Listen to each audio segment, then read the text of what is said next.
Pada malam 30 September 1965, Indonesia menyaksikan tragedi besar yang akan mengubah nasib bangsa ini.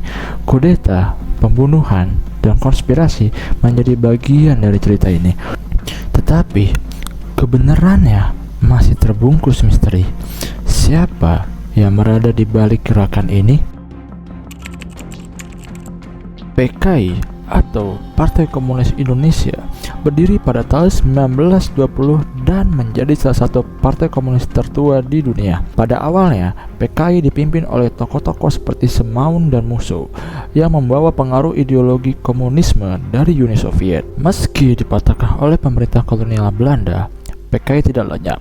Pada tahun 1948 terjadi pemberontakan PKI Madiun yang dipimpin oleh Musso. Meski akhirnya gagal, PKI terus bergerak dalam bayang-bayang politik Indonesia.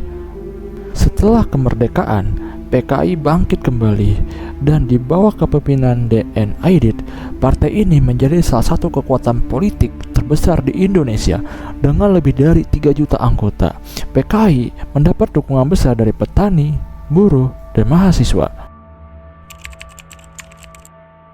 Pada tahun 1960-an, Indonesia berada di puncak ketegangan politik.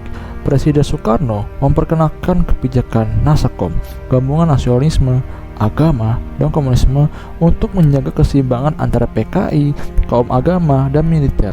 Namun, kebijakan ini justru memperdalam jurang perpecahan antara PKI dan militer. Militer semakin curiga pada pengaruh PKI yang berkembang pesat, sementara Soekarno terus memberikan dukungan kepada partai tersebut. Di balik layar, ketegangan antara PKI dan militer semakin panas. Pada malam 30 September 1965, gerakan 30 September bergerak dengan cepat. Kelompok ini menculik 6 jenderal penting militer dari rumah mereka. Di antara yang diculik adalah Jenderal Ahmad Yani dan tokoh penting yang menentang PKI. Para jenderal ini dibawa ke lubang buaya, di mana mereka dibunuh dan tubuh mereka dimasukkan ke dalam sumur. Peristiwa ini segera diumumkan ke seluruh negeri dan kekacauan mulai terjadi.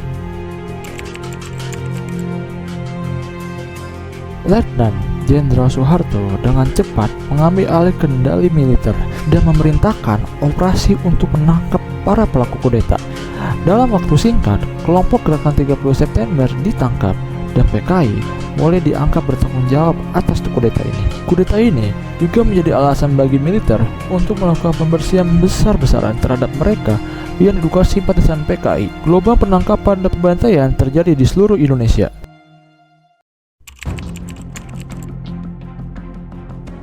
Setelah kudeta, militer memulai pembersihan besar-besaran terhadap mereka yang dianggap simpatisan PKI. Puluhan ribu hingga ratusan ribu orang dibunuh atau dipenjara tanpa pengadilan. Ini adalah salah satu pembersihan terbesar dalam sejarah modern.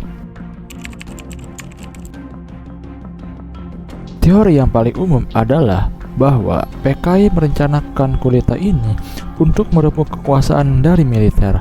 Dengan dukungan dari Uni Soviet dan Cina, PKI diduga berusaha mengambil alih pemerintahan. Namun, teori lain menyebutkan bahwa Soeharto dan beberapa perwira militer sudah mengetahui rencana ini dan membiarkannya terjadi untuk mengambil kesempatan dalam kekacauan tersebut. Setelah itu, Soeharto menggunakan peristiwa ini untuk melegitimasi pengambilan kekuasaan.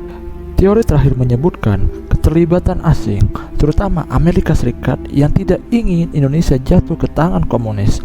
Beberapa dokumen CIA mengindikasi adanya operasi terselubung untuk mendukung militer dalam pembersihan anti-komunis. Hingga hari ini, G30S PKI tetap menjadi misteri yang belum sepenuhnya terungkap. Siapa yang sebenarnya berada di balik kudeta ini? Apakah PKI benar-benar dalang atau ada kekuatan lain yang memainkan peran di balik layar? Bagikan pendapat kalian di kolom komentar. Jangan lupa untuk like, subscribe, dan aktif notifikasi kalian agar tidak ketinggalan konten sejarah lainnya.